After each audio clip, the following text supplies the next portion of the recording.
దీంట్లో ఎవరన్నా ఒక్కరే రాజకీయంగా రాజశేఖర రెడ్డి గారి పేరు నిలబెట్టాలి, ముందుకు తీసుకుపోవాలని ఆలోచన చేశారు. చేసినప్పుడు ఈమెనే ఒప్పుకుంది ఏంటంటే నేను బిజినెస్ చూసుకుంటా, మీరు రాజకీయం చూసుకుంటా అని చెప్పింది. ఒక ఛానల్ కూడా చెప్పినట్టు నాకు దగ్గర ఉంది.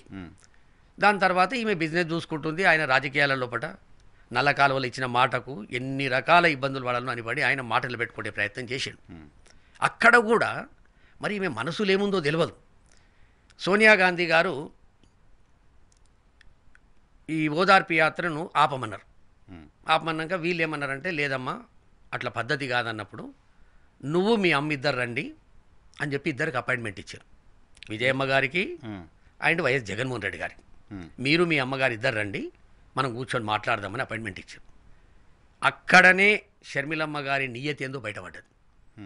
నథింగ్ డూయింగ్, మీరిద్దరిలా పోతారు, నేను కూడా వస్తా.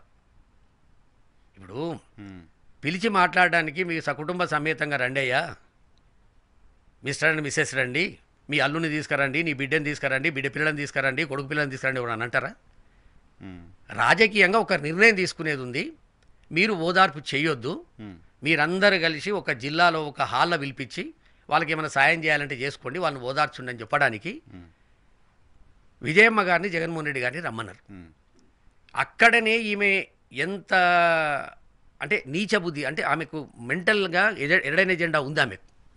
ఓపెన్గా చెప్పేసింది, లేకపోతే మనం ముగ్గురం పోవాలి, లేకపోతే పోవద్దు అంటే. అక్కడ కూడా దబాయించి మళ్ళీ సోనియా గాంధీ ఆఫీస్కు ఫోన్ చేసి మేమిద్దరం కాదు ముగ్గురం వస్తున్నాం, మా అమ్మాయి కూడా వస్తుంది, మా అబ్బాయి వస్తుండని చెప్పి వీళ్ళు చెప్పి మరిపోవలసినటువంటి పరిస్థితి.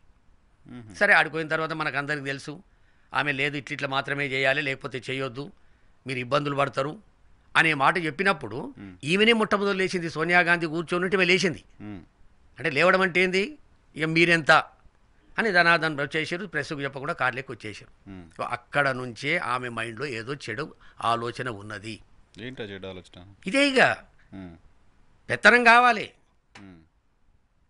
అంటే ఆ ఆలోచన ఉండి ఇక రకరకాలు మీకు తెలియదు కాదు, పాదయాత్ర కథా కార్ఖాన అన్నీ జరిగినాయి. ఇవన్నీ జరగడం ఒకెత్తు.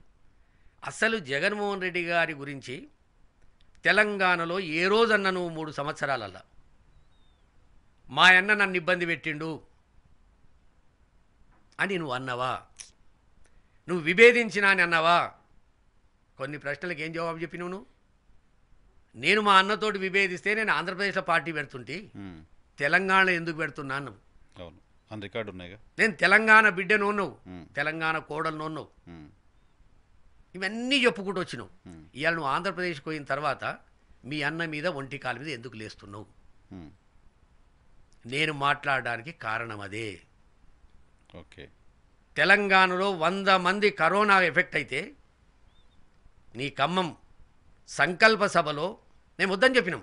అమ్మా కరోనా ఎఫెక్ట్ ఉంది, వద్దు తల్లి, మనం ఆ సంకల్ప సభ పెట్టకపోతే ఇబ్బంది ఏం లేదు, అదేదో మనం లోటస్ పాండ్లో పెట్టుకుందాం ఖమ్మం జిల్లా వాళ్ళది కూడా అంటే ససేమిరా అని చెప్తే నేను పోయి కమిషనర్ గారితో రిక్వెస్ట్ చేసి అయ్యా మీరు ఒక్కొక్క మనిషిని లెక్క పెట్టుకోండి, 5,000 మందికి ఒక పురుగు ఎక్కువ రారు అని చెప్పింది.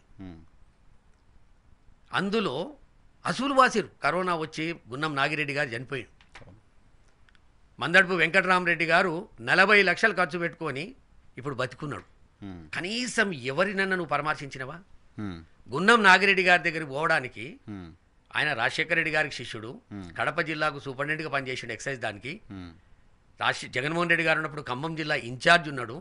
మీ కుటుంబం అంటే ప్రాణం, ఆయనకు అక్కడ ఒక అఫీషియల్ పోస్ట్ ఉండి నెలకు 2 లక్షల రూపాయలు వస్తుంటే అది వదిలిపెట్టుకొని షర్మిలమ్మ మన రాజశేఖరన్న బిడ్డ అని చెప్పి ఇక్కడికి వచ్చి ఖమ్మం సభలో ఆయనకు కరోనా ఎఫెక్ట్ అయి చనిపోతే ఆయన దగ్గరికి పోవడానికి 4 నెలలు పట్టింది వాళ్ళ ఇంటికి పోయి పరామర్శించడానికి.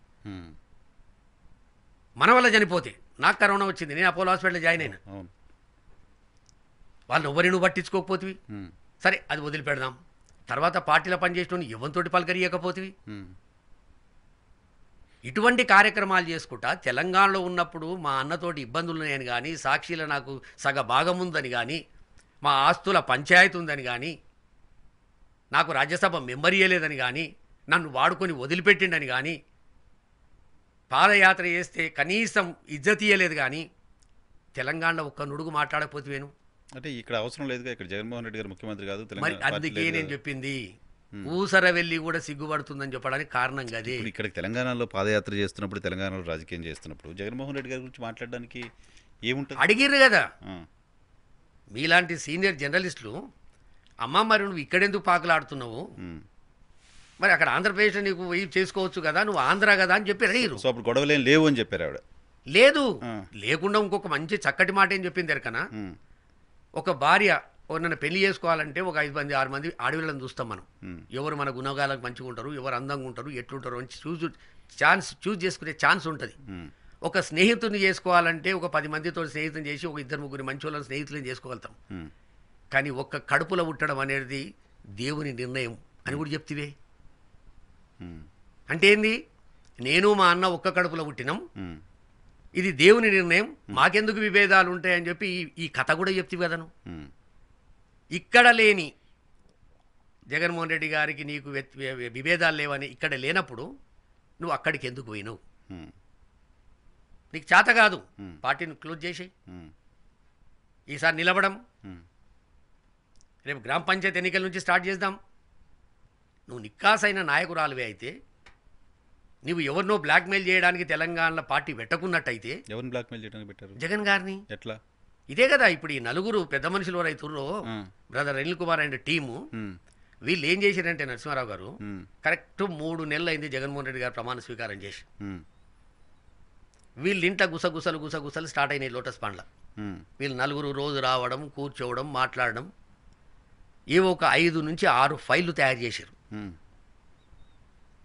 ఇక మళ్ళీ 4 రోజులు అయితే జగన్మోహన్ రెడ్డి గారు వింటారో వినడో, ఈ మొదలే మనం ప్లాన్ చేసుకోవాలని చెప్పి ఈ ఫైలు తీసుకుపోయి ఆయన ముంగట పెట్టే ప్రయత్నం చేశారు. ఉమ్, పాపం షర్మిలమ్మ గారు ఒక 1-2 నెలలు విభేదించింది. వద్దు అన్నారు. వద్దు, మనం ఇప్పుడే అన్న ముఖ్యమంత్రి అయిండు, ఒక 6 నెలలు ఆగుదాం, సంవత్సరం ఆగుదాం, ఏం తొందర ఉంది అంటే, ఉమ్, ఎందుకు వీళ్ళు ఎవరు కూడా రాజశేఖర రెడ్డి గారికి రక్త సంబంధం ఉన్నోళ్ళు గారు. ఉమ్, బ్రదర్ అనిల్ కుమారు భర్త ఉమ్, షర్మిలమ్మకు, వీళ్ళకి ఎవరికి ఎందుకు ఉంటుంది? ఉమ్, లేదమ్మా, నువ్వు పాదయాత్ర చేసినావు, నీ చెమట ఓడ్చినావు, ఉమ్. నువ్వు ఇన్ని పబ్లిక్ మీటింగులు పెట్టినావు, ఇన్ని చౌరస్తా మీటింగులు పెట్టినావు, సో ఆమె బ్రెయిన్లో ఇవి పంప్ చేయడం మొదలు పెట్టారా? నువ్వు రాజకీయంగా ఏమడగొద్దు అనుకుంటున్నావు. ఉమ్, మనం ఆర్థికంగా మనం బలపడాలి కదా, మనం ఇబ్బందులలో ఉన్నాం. ఉమ్, ఇబ్బందుల్లో ఉన్న మాత్రం వాస్తవం. ఉమ్, వాళ్ళు పెట్టిన వ్యవస్థలు ఏమేమి ఉన్నాయి, అందులో ఇబ్బందులు వచ్చినాయి. కొనకు ట్రాన్స్పోర్ట్ చేసిన వాళ్ళకు కూడా ఒక 60-70 కోట్లు ఇచ్చే పరిస్థితికి వచ్చిరంటే, ఉమ్, వాళ్ళు కేసులు పెట్టిరు, ఒక 2-3 పెరాలసిస్ వచ్చినాయి వాళ్ళ దాంట్లో, ఉమ్, ఒక 2 చనిపోయిర్రు. ఉమ్. వీళ్ళ పరిస్థితి ఆర్థికంగా చాలా ఇబ్బందుల పరిస్థితి ఉన్నది.